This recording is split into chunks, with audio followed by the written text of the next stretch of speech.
my beloved Boss Mike Severa.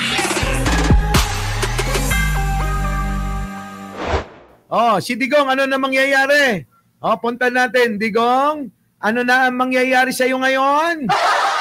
Pasok! Mga biktima ng drug war nang malaman na sa kulungan na rin magpapasko ang dating Pangulo. Live mula sa TV5 Media Center. Ayan. So, paano ngayon ito? Tawa lang kayo ng tawa. Mag-like kayo, ha? Huwag niyong masyadong saktan yung damdamin ng mga DDS. Nasasaktan na nga sila. Yung iba dyan, mga kababayan, hindi na nga nakakakain. Yung iba dyan, kinakausap na yung litrato ni Digong. Yung iba, hindi mo alam kung kanino naman nanalangin. Baka mamaya, maging si Satanas, abay, tawagin na ng mga yan.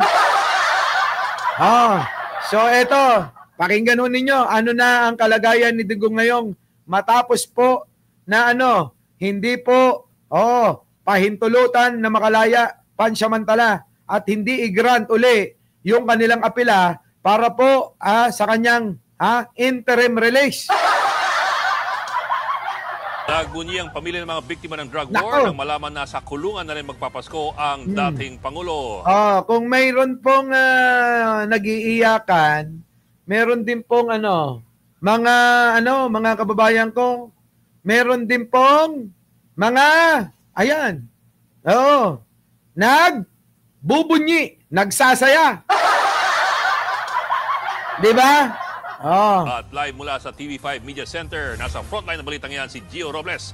Gio, ano nangyari sa watch party kanina ng mga drug war victims? Nako. Bok, early Christmas wish fulfilled. Ganyan ipinagdiwang ng mga pamilya ng mga biktima ng tukhang ang desisyon na manatiling nakadetene si Tatay Digong habang dinidinig ang kanyang kinakaharap na kasong pagpatay na itinuturing na crimes against humanity ng ICC. For these reasons, the third round of appeal is rejected. Masigabong na palakpak at hiyawan ang inuunay mula sa mga pamilya ng drug war victims matapos ibasura ng ICC ang hiling na pansamantalang paglaya ni dating Pangulong Rodrigo Duterte. Sa maliit na function room sa UP Law Center sa Diliman, Quezon City, nag-ipon-tipon ang mga kaanak ng extrajudicial killings o EJK victims at human rights groups. Nakasuot ng puti at itim ang karamihan sa mga dumalo. Ayan ito yung matanda, mga kababayan ko, yung isa. Yung dalawang anak niya mga kababayan. Yung pinatay, ito si ate. Napalabas natin to dito yung Duterte kriminal, di ba?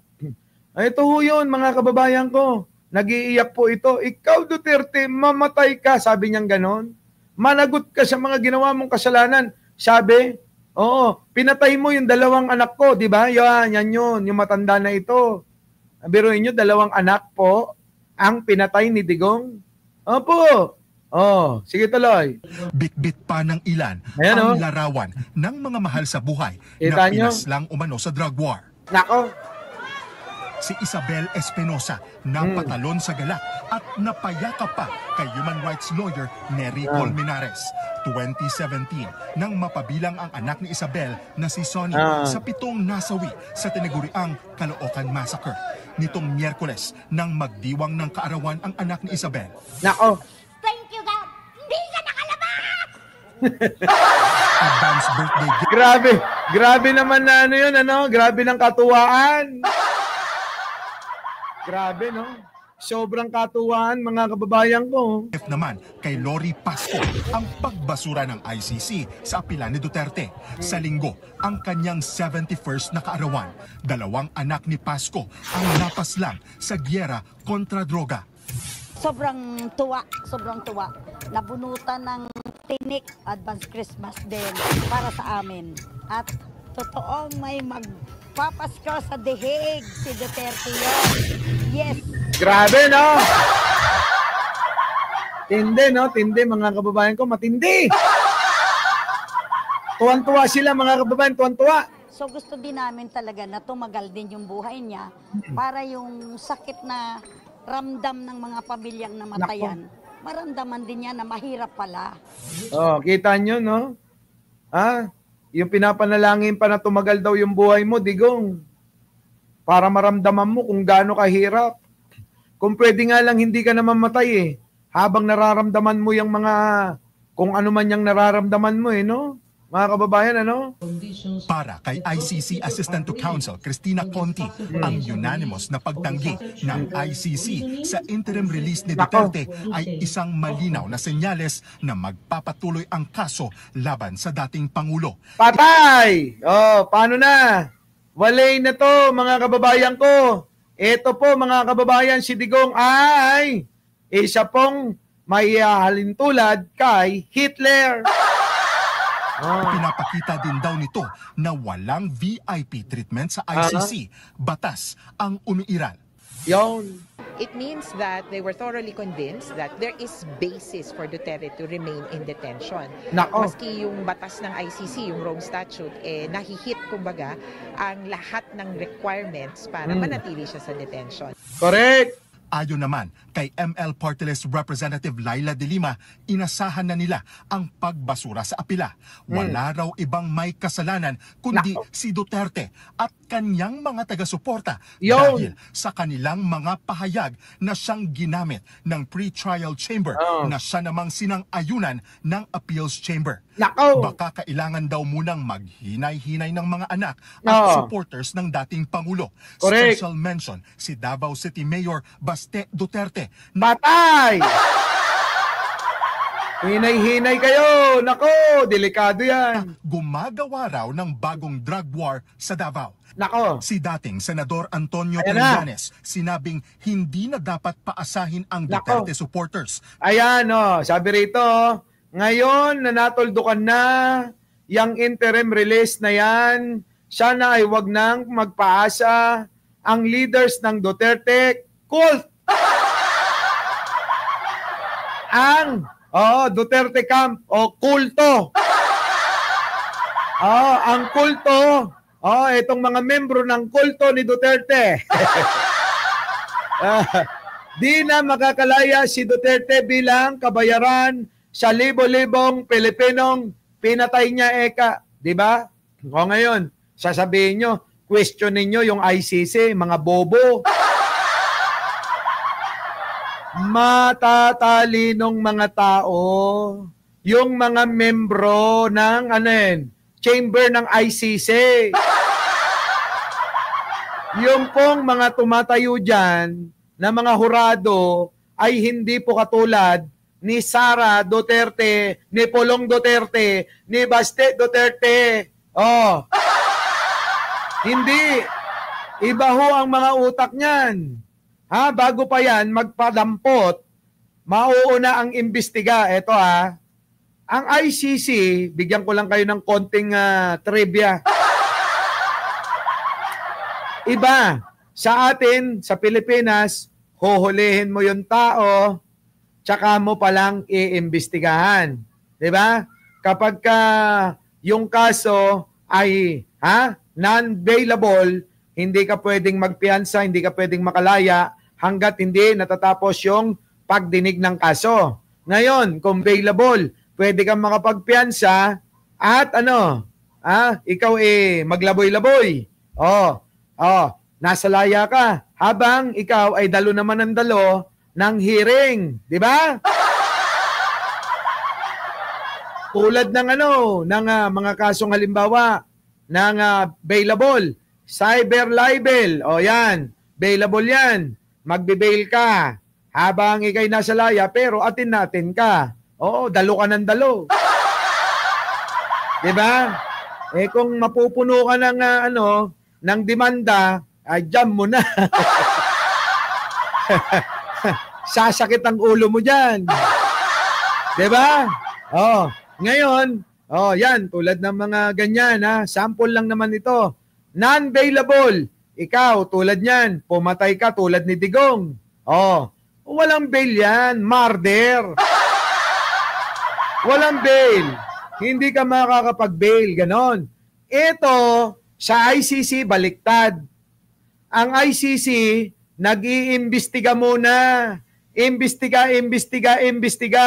Pag napatunayan talaga na ikaw ay may probable cause, ang mga inaakusa sa'yo, ang reklamo sa'yo, si-issuehan ka na ng warrant. Pag inisyuhan ka na ng warrant, tsaka ka palang lilitisin. Ganon. Ganon mga kababayan ko. Kaya magkaiba. Kaya etong si Trillanes dapat pinasisalamatan nyo. Kaya Mr. Senator Trillanes, opo dahil sa iyo, marami hong mga nakakuha ho at nakakakamit na ho ng kanilang hustisya. Ano po? Kaya bilang pasasalamat sa inyo, Senator Trillanes, para sa inyo to. Sanang nakasaradong isipan mula sa silid ng karinlan. Huwag mong hayaang itago ang katotohanan sa mundong mapalamang. May handang tumulong sa lahat, United Warriors at nagngangalang Mike Cervera. Diba? Kaya batiin nyo naman si Senator Trillanes. Na magpasalamat po kayo at talaga naman dito na natin masusumpungan kung ano po yung katotohanan. Bakit po kanyo? Sa kabila ho ng napakarami na paninira po ng pamilya at kampo ni Digong, diyan po kay Senator Trillanes, ay dito po natin masasabi na lumalabas na po lahat ang katotohanan.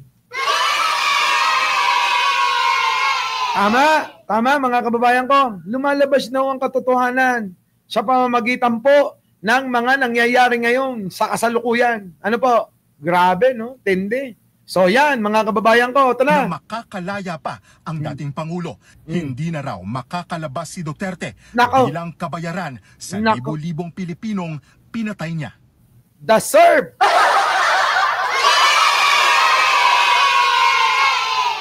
The serve, mga kababayan, ano? The serve.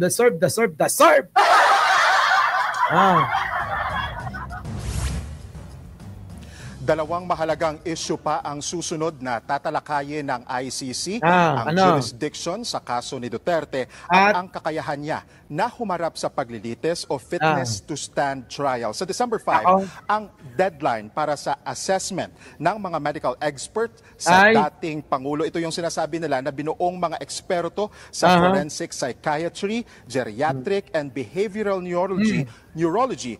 Ito po yung binuo dahil na rin po sa kiniklaim ng depensa na Duterte is not fit due to his cognitive decline.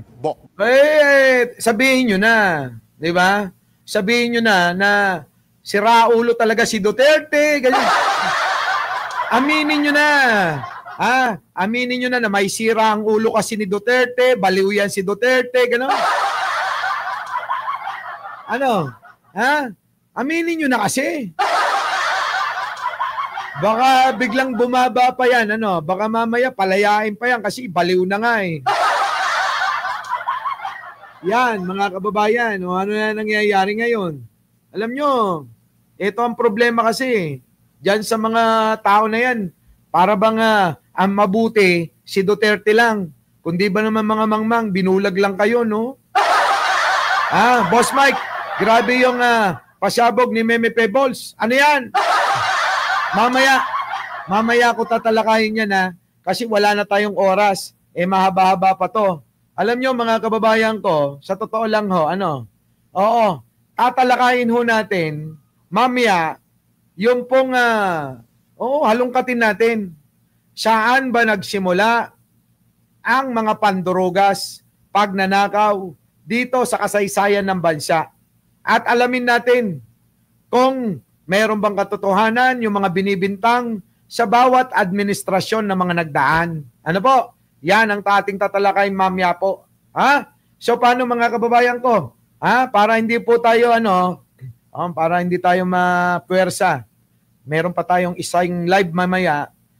Tapos mamayang hapon hanggang gabi, meron po tayong Radyo Pilipinas. Magkita-kita po tayo doon. Yung iba doon, doon na lang natin talakayin, para kasama po yung ating mga kasama, dyan po sa The Big B, sa Radyo Pilipinas. So, paano? Dahil nandito na si Jojo Chavez at saka si Bambina na mga bagong dating at saka si Ace Venezuela, babay na. Di ba? So muli mga kababayan, sa mga bagong dating, huwag niyong kalimutan na mag-like, mag-share at mag-subscribe. Maraming salamat po. Our beloved Boss Mike Severa.